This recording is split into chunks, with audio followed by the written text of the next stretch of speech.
ചക്കക്കുരുവിന് പരക്കെ വെള്ളം കിടക്കണം. ആദ്യം നമുക്കിതൊന്ന് വേവിക്കാൻ അടുപ്പയിൽ വയ്ക്കാം. അതിലേക്ക് ഉപ്പിട്ട് കൊടുക്കാം.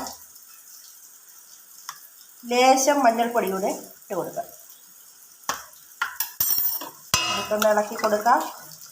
അതിന് ശേഷം ഇത് അടുപ്പയിൽ വയ്ക്കാം.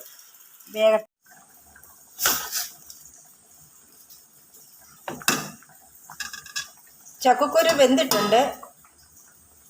ഇനിയും അതിനു വേണ്ടി വഴറ്റാൻ ആവശ്യമായ സാധനങ്ങൾ ഒരു സവാള എടുത്തിട്ടുണ്ട്, ഒരു പഴുത്ത തക്കാളിക്ക എടുത്തിട്ടുണ്ട്, വെളുത്തുള്ളി, കറിവേപ്പില ഇത്ര എടുത്തിട്ടുണ്ട്. ഇത് ഒന്ന് വഴറ്റി ചേർക്കേണ്ടതുണ്ട്.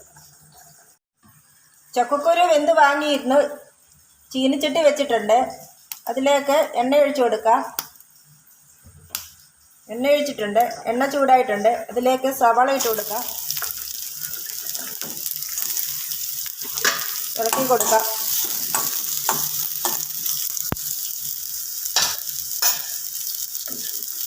വെളുത്തുള്ളി, കറിവേപ്പില ഇട്ട് കൊടുക്കാം.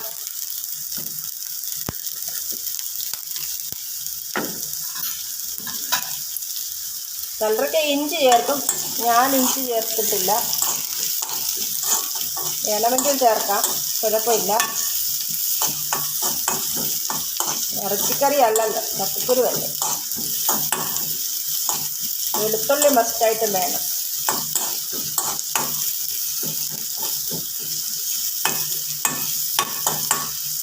ഏകദേശം വഴന്നു വന്നിട്ടുണ്ട്. ഇതിലേക്ക് തക്കാളിക്കായ ആഡ് ചെയ്യുക.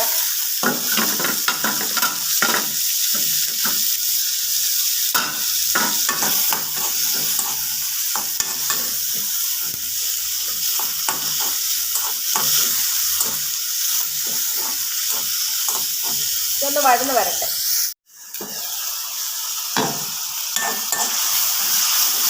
തക്കാളി, സവാളയും കറിവേപ്പിലയും എല്ലാം നന്നായി ഒന്ന് വഴന്ന് വന്നിട്ടുണ്ട്. ഇതിലേക്ക് വേണ്ടുന്ന മസാലകൾ ചേർത്ത് കൊടുക്കാം.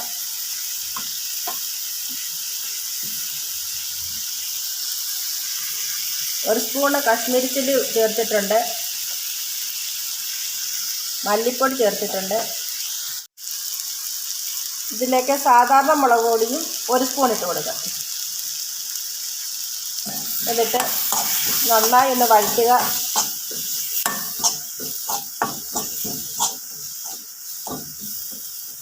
പച്ചമണം ഒന്ന് മാറട്ടെ. ഇതിലേക്ക് ഗരം മസാല ഇട്ട് കൊടുക്കുക.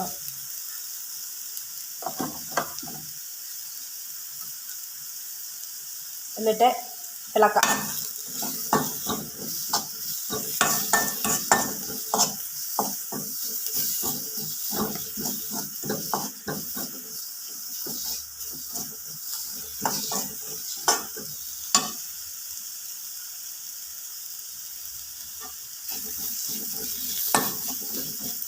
ഈ അരപ്പിൽ വേണമെങ്കിൽ ഉപ്പിട്ട് കൊടുക്കണം. ഞാനിപ്പോൾ ഉപ്പിട്ട് കൊടുത്തായിരുന്നു.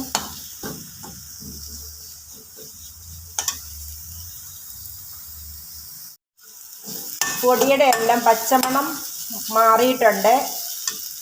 ഇതിലേക്ക് ആവശ്യത്തിന് വെള്ളം ഒഴിച്ച് കൊടുക്കാം. ഈ വെള്ളത്തിൽ കിടന്ന് ഈ തക്കാളി, സവാള എല്ലാം ഒന്ന് വേകട്ടെ. ഇത് തിളച്ച ശേഷം നമുക്ക് വെന്ത് വെച്ചിരിക്കുന്ന ചക്കക്കുരുവിലേക്ക് ചേർത്ത് കൊടുക്കാം. മസാലക്കൂട്ട് നന്നായി തിളച്ചിട്ടുണ്ട്. ഇത് ചക്കക്കുരുവിലേക്ക് ഒഴിക്കാം.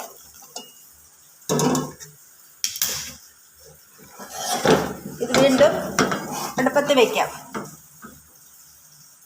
ഇത് തിളച്ച് വറ്റട്ടെ.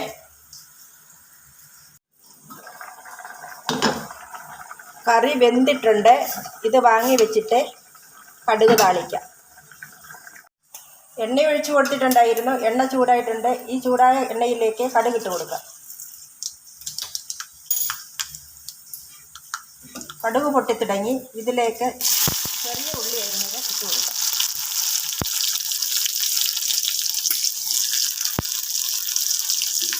കൂടെ വറ്റൽമുളക്, കറിവേപ്പില,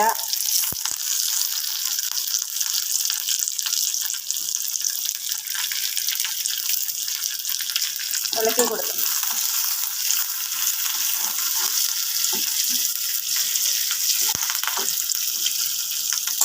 മൂത്ത്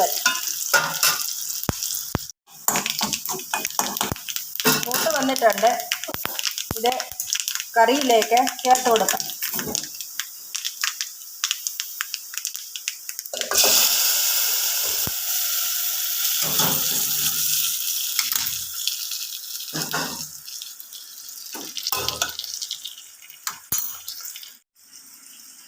തക്കാളിക്ക് പുളിയുള്ളതാണെങ്കിൽ ചേർക്കേണ്ടതില്ല.